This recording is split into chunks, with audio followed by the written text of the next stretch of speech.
You hear the name Nosferatu, and what comes to mind? Right? A shadowy figure, fangs, the classic silent film vampire. But what if I told you that whole thing, that whole icon of horror, didn't start with a creature at all? It actually began as something, well, a lot weirder. It was basically a ghost in the machine of language, a total misunderstanding. So, yeah, we all know the name, it sounds evil, doesn't it? It's become shorthand for ancient, creepy vampire. But the name itself? It's kind of a ghost, a mistake that just took on a life of its own. So let's just get right to it. What does Nosferatu actually mean? Okay, get ready for this, because it's a good one. Nosferatu doesn't mean vampire at all. It's actually just a mess up, a total mistranslation of a Romanian word, nesuferito. And you know what that means? The insufferable one. Yeah, like an annoying roommate. Or maybe it came from nekaratul, the unclean one. Basically, it was a way for people to talk about evil without, saying its name out loud and accidentally inviting it over. So how did this mix-up even happen? Well, we can trace it back to one specific moment, one person. Back in 1885, a Scottish writer, Emily Gerard, wrote this essay about Transylvanian superstitions. And in it, she confidently stated that Nosferatu was the Romanian word for vampire. Whoops. And with that one little mistake, in one essay, an entire legend was kicked off. Just like that. All right, so the name? Total accident. But the fear behind it? Oh, that was 100% real. To really get this monster, we've got to dig deeper, way before that name ever showed up in a book. So you need to just erase that image of the handsome, charming vampire in a velvet coat. Just delete it. The real folkloric vampires from Eastern Europe, the ones they called strigoi, they were the stuff of nightmares. We're talking bloated, red-faced corpses clawing their way out of the dirt. And they weren't trying to seduce anyone. No, their whole deal was disease. They were seen as walking, talking plague carriers, literally sucking the life out of a whole village. And look, this wasn't just some campfire story. This was real life and death. In the 18th and 19th centuries, you had these actual vampire epidemics. A mysterious illness hits a village, people start dying, and nobody knows why. Panic sets in. So what did they do? They'd go out, dig up the most recently buried person, and, well, they'd do what they thought they had to do. We're talking about pure, gut-wrenching terror. Okay, so we've got our ingredients, right? A name that's a complete mistake and a deep, real-world fear of the undead. Now, let's look at how those two things got smashed together to create the icon we all recognize, Count Orlok. You know, you can't separate a monster from the time and place that creates it. And Nosferatu, the film, was born in Germany right after World War I. I mean, just imagine it.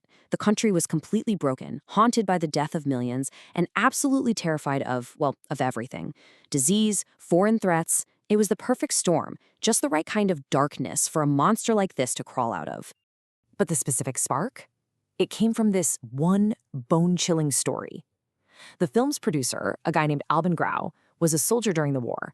And he met a Serbian farmer who told him completely seriously, my father was a vampire who had returned to haunt the living. Can you even imagine hearing that? This wasn't some old legend. This was a man talking about his dad. That one conversation changed everything. And that story it got under Grau's skin. He couldn't shake it. He became completely fascinated with the occult, with the supernatural. So what does he do? He goes out and starts his own film studio, Prana Film. For one reason, and one reason only, to put that kind of raw, genuine horror up on the big screen. And Nosferatu? Well, it was their first shot. Turns out, it was also their last. So Grau's got his studio, he's got his inspiration. Now, he and the director, F.W. Murnau, have to actually design this thing. And what they ended up doing was so much more than just making a movie. They basically wrote the modern rulebook for vampires. And a lot of those rules are still with us today. Now, this right here is a huge difference. Think about Dracula. He was a human count, right? A man who was cursed. Count Orlok? Nope, not human. The movie makes it clear he's something way older, way more evil. He's born from the seed of Belial, one of the actual demons of hell. He's not a cursed person. He's pure, ancient evil in a vaguely human shape. They also had to be sneaky. See, they were pretty much ripping off Bram Stoker's Dracula, but they didn't have the rights. So to try and get around a lawsuit, they changed things. The biggest change? The look. They made Orlok look like a plague rat on two legs. And they doubled down on that idea, having him bring swarms of rats with him, tying him back to that old folk terror of disease. And while they were at it, they came up with a brand new way to kill him. And this might be the single biggest thing the movie gave us. Before Nosferatu, vampires didn't like the sun. Sure, they were night creatures, but it wouldn't kill them. This movie, this one film from 1922, invented the idea that sunlight makes a vampire go poof. Literally every single time you've seen a vampire burn up at dawn in any movie, TV show, or book since, you can thank Nosferatu. But the story gets even weirder. In a crazy twist, the movie itself kind of became a vampire. Its own history started to look a lot like the monster it created. It's an incredible story of survival, of a film that simply refused to die. So, remember that whole let's try to avoid a lawsuit plan? Yeah, it didn't work. At all. Bram Stoker's widow saw the movie, knew exactly what it was, and she sued them for plagiarism, and she won. The court's ruling was brutal. They didn't just ask for money, they handed down a death sentence for the film itself. The order was to hunt down every single print of Nosferatu and burn it to ash. But here's the thing.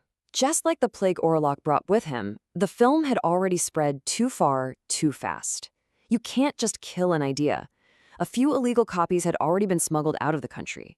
So even with a court order demanding its execution, the film lived on in the shadows, hidden in film archives in other countries. It survived.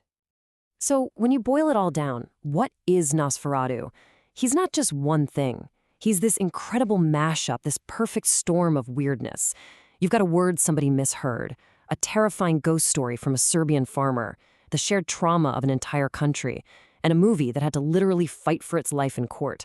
All of that had to happen to create this monster. And that kind of leaves us with one last big question, doesn't it? The very fact that this film survived, that it escaped being wiped from existence, is a huge part of its legend. So think about it. How does a monster that started as a mistake and was then sentenced to death, how does something like that become immortal? Maybe the answer is simple. It just refused to die.